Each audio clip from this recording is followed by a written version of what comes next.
What's up, everybody?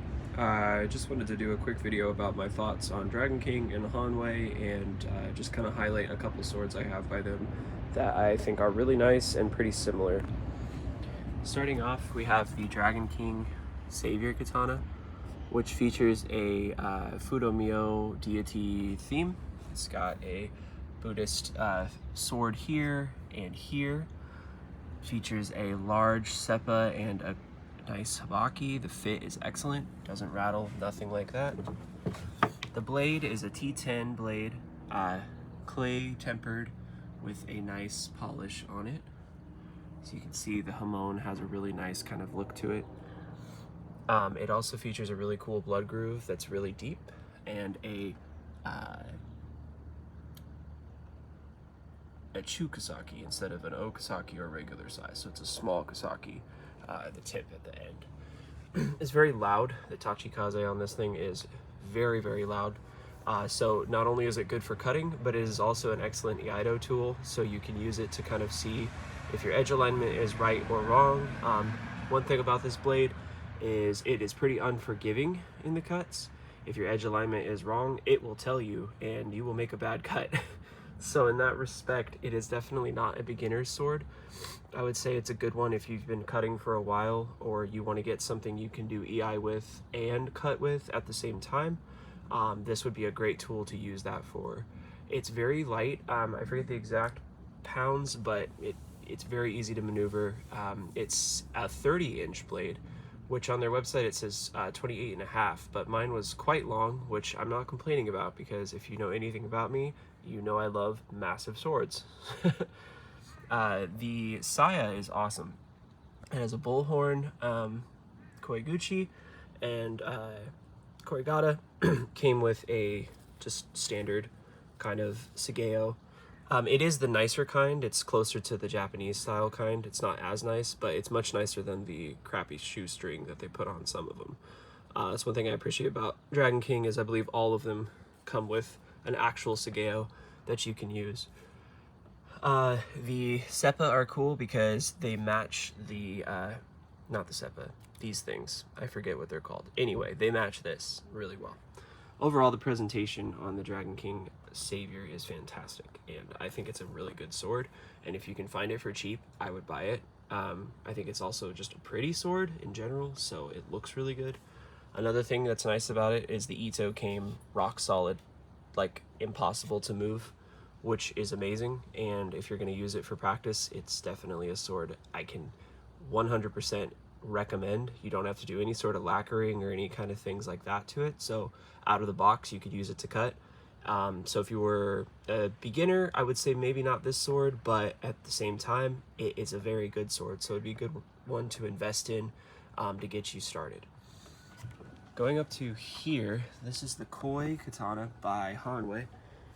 A very unused sword. There's maybe 3 reviews of this sword, but I really like it because it has blackened fittings that don't look cheap. It's hard to see them because they're black, but they just have a lot of detail despite being a blackened out kind of iron fitting. This one features a white Ito with black semigawa, and the semigawa on this is nice because it comes with a couple emperor nodes, but they're hard to see because it's blackened out. Standard habaki and seppa, nothing to write home about. They do the job, but they're not fancy. It has basically the exact same polish as the Savior Katana does, but without a bohi. This one is really, really fun to use as well. And surprisingly, despite not having any sort of bohi or anything like that, it has really, really good feedback. So also a good training tool. It's got a longer suka. This one is a 15-inch suka versus a 12-inch suka. So if you do Nami Ryu or like some of the other ones that have like the, longer sukas built into the schooling, this might be a good one for you. I believe this actually has a bullhorn koiguchi. I could be wrong, but it feels like it does. It's very easy to draw. And kind of the same thing, it's got a really nice sageo. The saya is tapered as well, which is really nice. Kind of hard to find on the Hanway. Usually they're just kind of a big blocky saya, but both of these sayas are tapered. So these are both really fun tools to use, not only for cutting, but also to swing around. This sword, the Ito was loose when I got it, which is a problem with a lot of Hanway in general. But one thing I like about this is it's actually Japanese cotton instead of the fake silk. And I prefer this. I would actually prefer all my swords to have this exact Ito because it took one lacquer and it's solid. But what's cool about it is it absorbs the lacquer perfectly, and so you don't get that kind of crunchy, plasticky feel. One lacquer on this made it feel fantastic, and it doesn't move at all. Now, one thing to remember is if you're going to lacquer a sword, it's going to make it a lot harder to get the makugi pins out if they're not done correctly. So just keep that in mind. If you lacquer the hell out of something, this might be harder to take apart. But if your fit and finish is tight, you may not need to take it apart. Especially for a production sword, it's kind of not necessary unless you want to see what the tang looks like. But yeah, for a Hanway, it's also interesting because everyone always complains about the big ass, like huge suka. And this one is tapered, like really well. It even has a slight hourglass shape here. So like, I have no complaints with this sword. It's a very fun sword to use. The only drawback was this one did not come sharp. So I did sharpen this one. So if you don't know how to sharpen something, there's tons of tutorials on how to do it easily and kind of cheap. But that's just something to keep in mind. If you're going Hanway versus Dragon King, Hanway tends to not have as sharp of blades. I'm not really sure why. It could just be that this is like older and they pay more attention to their newer line, which is the Dragon King.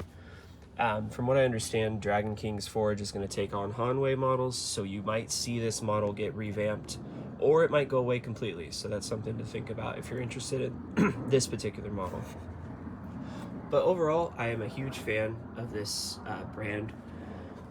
I think that they offer something that a lot of other production companies don't, and that is the blades. The blades themselves are tapered really well, and they have a good feel to them. They're just better than like a standard production katana.